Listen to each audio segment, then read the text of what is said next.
Drogue, médicaments, mais où se situe vraiment le cannabis? Les Français en sont les plus gros consommateurs en Europe, mais aussi les plus répressifs sur la question. Souvent assimilé au joint, le cannabis se consomme de différentes façons, y compris sous forme de médicaments. JB et Arnaud ont franchi le cap, ils témoignent à visage caché. Le cannabis, c'est une médecine alternative, on va dire.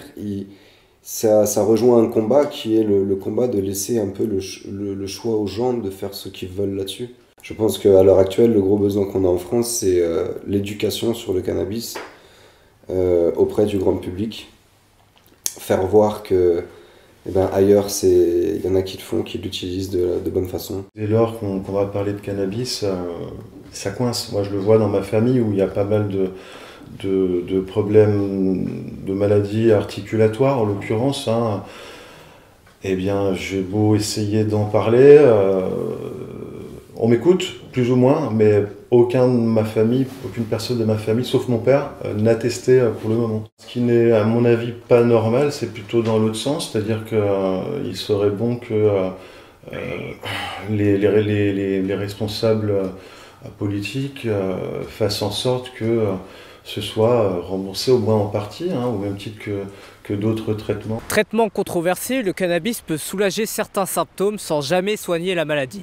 Pire, il est potentiellement addictif, ce qui n'empêche pas la plante d'être de plus en plus étudiée au fil des années par l'industrie pharmaceutique. Le psychiatre Olivier Pouclet nous donne plus de précisions. En France, on a toujours été frileux face aux nouvelles offres, avec des aspects positifs, ne serait-ce que par rapport aux médicaments. Je pense que l'alcool, à mon sens, c'est plus dangereux en termes de conséquences sur la santé que le cannabis. Après, le cannabis consommé sous forme inhalée, avec du tabac, peut entraîner des conséquences néfastes en termes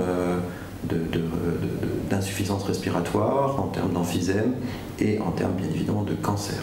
Si le produit devenait légal, c'est sûr que les choses seraient différentes.